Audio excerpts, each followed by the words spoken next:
Positive! Hey, and I'm adjusting this camera again, as per usual. This is my part 2 of Fear the Walking Dead. I'm looking at a paper, if you're wondering. Fear the Walking Dead, Season 2, Episode 7, titled Shiva, which is apparently the mid-season finale. This is my part 2. And like I said in the previous video, for those people who did not watch it, shame on you. Unfortunately, was not able to watch this episode. Because, again, like I said in the first video, if you actually watched it, I went out to eat with my mom and her boyfriend. I didn't get back till some late-ish, and I was so tired and food comaed that I KO'd so early that I wasn't even able to watch the rerun that usually happens afterwards. So, here's part 2! But anyway, from what I heard, like I said in the first video, I attempted to talk to any of my 4 Walking Dead fan-bams. Kayla, Sophia, Brett, and even Maddie. I don't think my message went through, hence why they probably didn't answer. But just in case it didn't go through for some oddball reason, I did talk to any other fan that actually did watch the episode, and they told me all the information I'm saying in the last video and this one, and whatever future video for this episode I'm doing. So, from what I heard, up next, apparently Nick, who is literally covered in infected blood, is pretty much leading an infected Lewis, so I don't know where he came from. I don't know where infected Lewis was the whole time. Was he on the boat? I don't know. But apparently Nick went off, covered himself in infected blood, found infected Lewis, and brought him all the way back to Cecelia, back at the Abigail place. And because he did that for her, she pretty much invited Nick to stay at the estate. And apparently he also manages to convince Celia to allow his family, which is like him, his sister, his mom, Travis, and Nick. And also, I don't know if that also extended to Daniel and Ophelia. Maybe it did. But he managed to convince her to allow his family to stay with him on the estate. But she still insisted that Strand has to leave.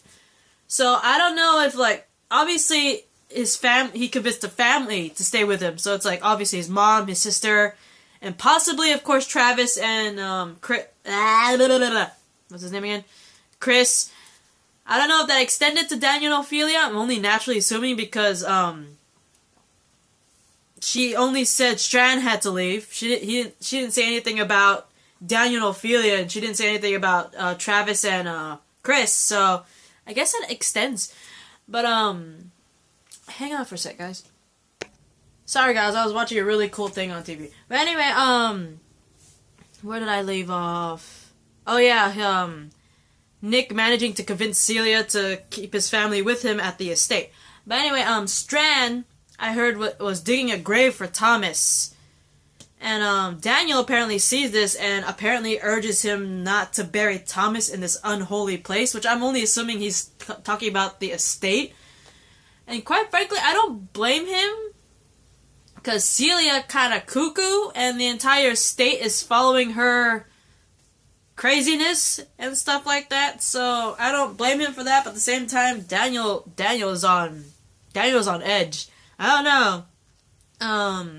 I also heard that Strand notices Daniel's behavior and literally asks him if something's wrong, and if something's wrong with him, right? And quite frankly, I would have asked that ages ago when the whole pirate thing happened. Ooh, I'm watching the Food Network right now and they're making mozzarella balls. I'm sorry. I love mozzarella. Totally random. But anyway, Madison manages to confront her son about his fascination with the dead. And she also asks if Celia told him to find Luis. And apparently Nick argues with her, saying Celia merely wanted her son back. Right? And he just offered to go get him back. Right? And bring him back to her. And he also offers to bring Travis back. Travis left in the middle of the night. And I don't know.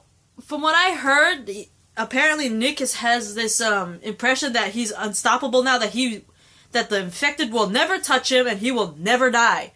And I don't know if that's a good thing to have in your brain, because it's kind of like a overconfidence kind of thing, you know what I mean? Like, I applaud him for, figuring out the whole blood and guts on him would, like, mask himself from the infected and all that stuff, but thinking that the infected will never touch him and that he'll never die is kind of not a good thing, because things could go wrong. I mean, what if there's another alive person near him and who's doing the same thing that he does, and that person screws up and ends up getting killed and ends up bleeding the infected to him, you know what I mean? So, while I applaud him for the whole cover yourself blood and guts to be invisible to the infected and having confidence and all that shit, I hope and pray that he doesn't get overconfident. It sounds like, from what I heard from the fans, he's getting highly overconfident, and that's not a very good thing. But, I also heard that Daniel comes running out of nowhere, grabs Ophelia, and tries to, like, bring her with him to the gate of the estate. And apparently he keeps saying that his dead wife is waiting for them at the gate. This is where shit hits the fan. Daniel is not just hearing voices. He claims his dead wife is waiting for them at the gate. Daniel has lost his marbles. He's hearing things. He's highly unstable. He's dangerous to not just himself, but everyone around him. And now he apparently thinks his dead wife is waiting for him. And when he tries to grab Ophelia to bring her with him at the gate, she refuses. A bunch of men that work at the estate try to, restrain him. And remember when he sharpened that, what was it, like a razor or something like that? Yeah, he took that out and actually slashes a poor man that apparently tried to restrain him to calm him down. And the rest of the men end up holding him down, and restraining him. Daniel is, he's broken, yo. He is just, I don't know what to think about Daniel. I really don't, because that shit just hit the fan real quickly. And, I don't know. I honestly tell you, I don't know what to think about that. He's unstable. That's all I could really say to you guys. He is highly unstable. Back to Madison. Madison goes up to Strand and wants to talk about Nick. Because remember, Strand was the one that found Nick before, they got on the Abigail and everything. And, Strand tells Madison that he's very unsurprised that Celia was able to kind of manipulate Nick a little bit, because in his mind, in his eyes, Nick is a very young and vulnerable addict who is very prone to whatever you tell him, right? So that's why he was not very surprised that Celia was able to get into his head. And I also heard that Strand actually invited Madison to join him on the Abigail when he gets kicked out. But apparently she refused to leave without Travis, right? Speaking of Travis, apparently the man in the shack that Travis runs into gives Travis some shoes and still tries to shoo him out of the house, right? That's when Travis actually notices movement apparently underneath the bedroom door. And he goes to question that. Apparently the man saw that he noticed the movement under the door, and the man whispers to Travis that Chris threatened to hurt his son if he didn't try to make Travis leave. So because of that, Travis barges into the room and finds Chris holding the man's son at gunpoint. And it's like, where the hell did he get a gun? We saw him run off with a knife, okay? When they got to the estate, they removed all their weapons. So he had no weapons. And he escaped the estate with just a knife. Where the fuck did he get a gun? Did he get the gun from the little man in the shack? 'Cause, yeah. He didn't have a gun when he left the estate. He only had a knife. But anyway, they go back to, the man, not Travis and them.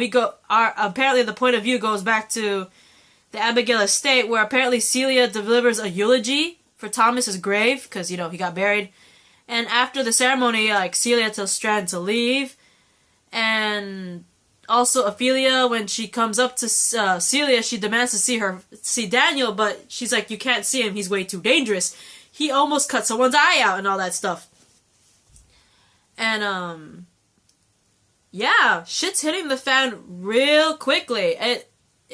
I'm kind of scared. It's not looking too good for Daniel right now. But anyway, back to Travis. I also heard that Travis manages to knock the gun out of Chris's hand and tackle him outside. And Chris actually notices that Travis has a knife on him, and actually, while he's tackled down by his father, manages to grab the knife and tries to literally cut his father with the knife. And Travis manages to wrestle the knife away from him. And I also heard that Chris kept telling Travis, I'm no good. Which, of course, Travis, being the father, refuses to believe that, right? Trying to give this poor boy a second chance. And, sorry, my leg, I need to stretch my legs, yo. I don't know. Things are hitting the fan with Daniel. I definitely never trusted Cecelia from the beginning. I still don't. Shit's hitting the fan with poor Chris. Something's really wrong in his head. It's kind of like Daniel, but a different kind of mental thing going on in his head. But anyway, we see that Daniel is alive. They just took him away and, tied him up to a chair. What looks like another, not really a basement, but another, cellar place. It's not the cellar where we saw all the infected. This one's, clean of people. Don't worry. But anyway, Celia's all bringing food to Daniel. I want to assume it's a storage room. He refuses to eat because, he doesn't trust Celia. But apparently, Celia is all urging him to seek forgiveness for his dead, from his dead or something like that. And we heard that before in the previous episode. And while she's talking to him, they're talking in Spanish apparently.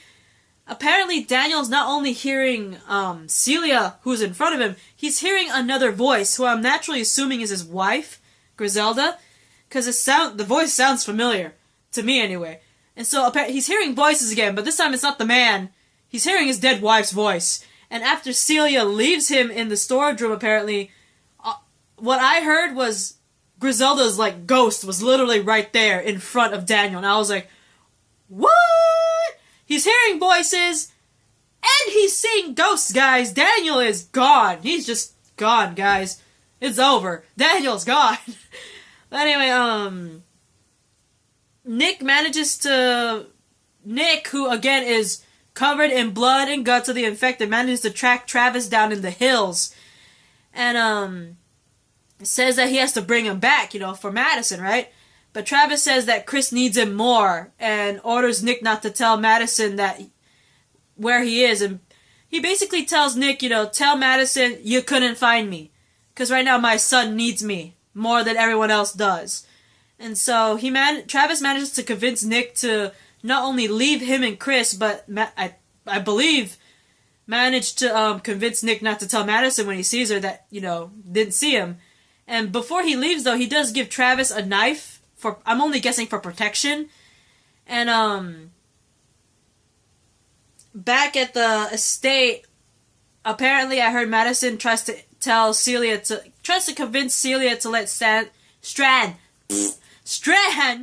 stay at the estate with the rest of them, but Celia refuses and tells Madison that she must learn to accept the infected like Nick has accepted it, like she and the rest of the estate have accepted it.